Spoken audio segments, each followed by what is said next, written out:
मी Manisha kitchen मध्ये तुमचं खूप खूप स्वागत आहे। चला आज एक मस्त अशी रेसिपी बघूया। फक्त 3 केळे आणि गुळपासून तुम्ही ही मस्त अशी केळ्याची पुरी बनवू शकता। तुम्हाला माहीत आहे, ते पण फक्त 5 मिनिटात। माझ्या घरी कधी पण केळे आले ना, तर मी ही रेसिपी एकदा नक्की करून बघते।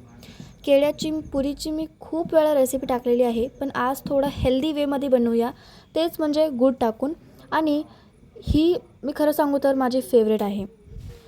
कधी कधी आहे ना, मुलं खात नाहीत किंवा मुलांना केळं आवडत नाहीत, तर ते सडून सडून बाद होईल, त्याबद्दल तुम्ही काय बनवू शकता, केळाच्या पुऱ्या। तर ही रेसिपी एंडपतूर पूर्ण पहा, कारण तुमच्याकडं फक्त 3 किंवा 2 केळं पण असेल ना, तर तुम्ही ही रेसिपी नक्की ट्राय करून बघा, कारण मी तुम्हाला सांगते, केळ्याची पुरी इज द बेस्ट। चला तर मग आजची ही रेसिपीला सुरुवात करूया।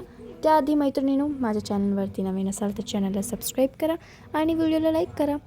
चला तर मग आजची रेसिपीला सुरुवात करूया। चला आज एक मस्त तुमच्याबरोबर रेसिपी शेअर करणार आहे। तर इथं घेतलेले आहेत मी 3 केळं घेतलेले आहेत। हे पा 3 केळं घेतलेले आहेत। आता यांना सोलून घेऊया। एक बुट्टी घेतलेली आहे। आता केळ सोलून घेतलेला आहे, बारीक करून घ्यायचा चाकूने असं।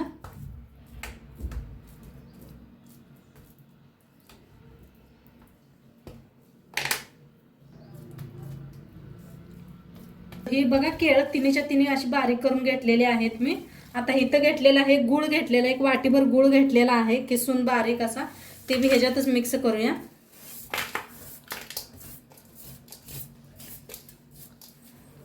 तर गूळ आणि हे असं मॅचर नाही घेतलंय बघा बटाट्याचं, त्यांना असं चांगलं बारीक करून घेऊया।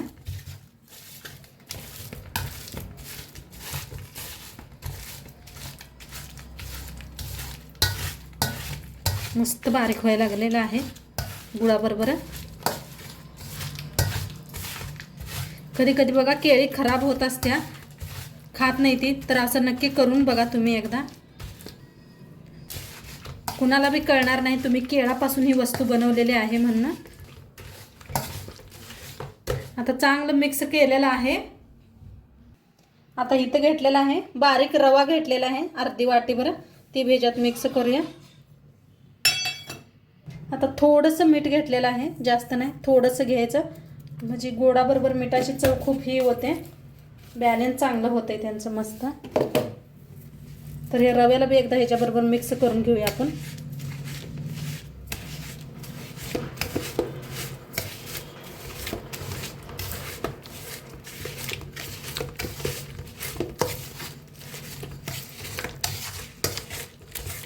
असं चांगलं मिक्स करायचं,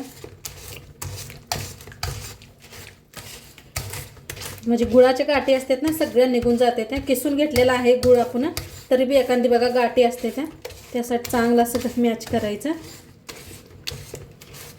तर चांगलं बी रव्याला बी मिक्स केलेलं आहे। आता चाळण घेतलेले आहे, गव्हाचं पीठ घेतलेलं आहे, तर गव्हाचं पीठ चाळून घेऊया। किती बसतंय ह्याच्यात बघून चाळूया, थोडं थोडं करून।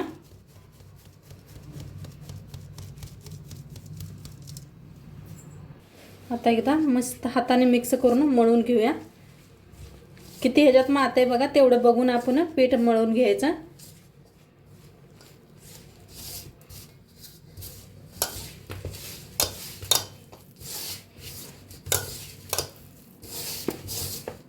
अजून थोडंसं बसतं, या पातळ दिसायला लागलंय, तर आणि जरा चाळून घेते। तर पीठ असं छान मळलेलं आहे। तुम्हाला वाटलं थोडंसं घट्ट झालं तर थोडंसं पाणी लावून पीठ मळू शकताय तुम्ही। तर मस्त असं मी मळून घेतलेलं आहे पीठ। आता थोड्या वेळ झाकून ठेवूया आपण, तर थोड्या वेळ असं झाकून ठेवूया आपण। तर बघूया आपलं पीठ मऊ झालंय का, तर मस्त झालेलं आहे पीठ। आता ह्याचे बारीक गोळे बनवून घेऊया।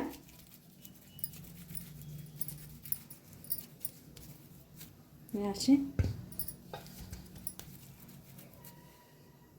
आता इथं गोळं बनवून घेतलेले आहेत, पळपूट लाटणं घेतलेलं आहे, तर पळपूटला तेल लावून घ्यायचं, म्हणजे खाली चिटकत नाही।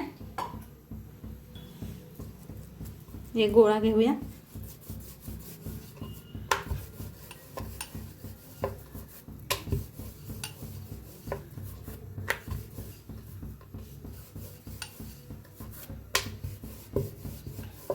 मस्त एवढं पातळ लाटलेलं आहे. साईडला काढून ठेवले. दुसरं बी लाटून घेऊया म्हणजे पटापटात तेलात तळायला येतात. आज करून घ्यायचे. तर मस्त असं लाटून घ्यायला लागले बघा. किती छान, अजिबात काही चिटकलेलं नाही, काय नाही, मस्त व्हायला लागलेत. चवीला तर एक नंबर लागतात हे गुळाचे.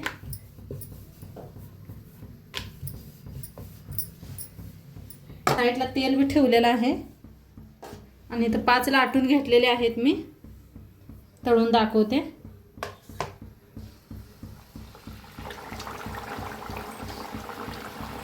तर कसं मस्त फुगायला लागलेत बघा. फिरवून घेऊया. आणि गुळाच्या आहे कलर असाच येतो ह्याला. छान तळलं गेलेलं आहे. काढून घेऊया.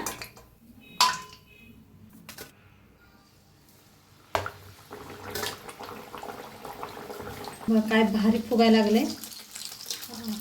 मस्त.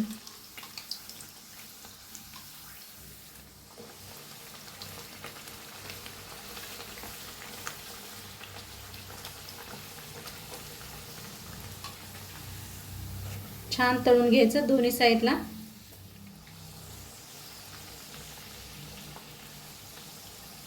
छान तळलं गेलेलं आहे. काढून घेऊया.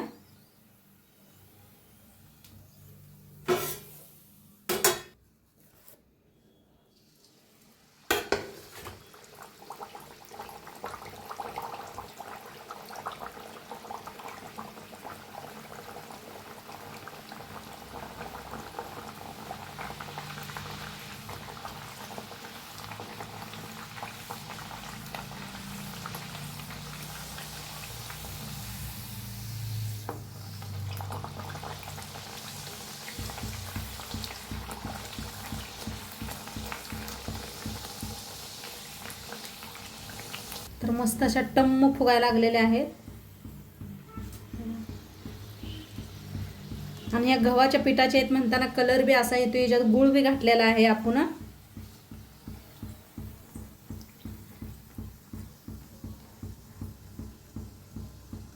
आता केळाचं बघा बंगलोर बन्स बी दाखवलेला आहे मी. ते बी एकदा चेक करा. ते बी मस्त लागतं खायला. केलेलं आहे. ही बी टम्म असं फुगलेलं आहे. काढून घ्यायचं प्लेटात.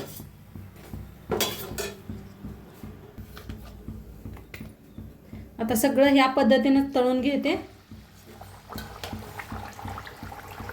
तर मस्त आपल्या केळाच्या पुरी बनवून रेडी झालेल्या आहेत. काय भारी कलर आलाय बघा. मस्त झालेले आहेत आणि खूप छान लागतात खायला बी.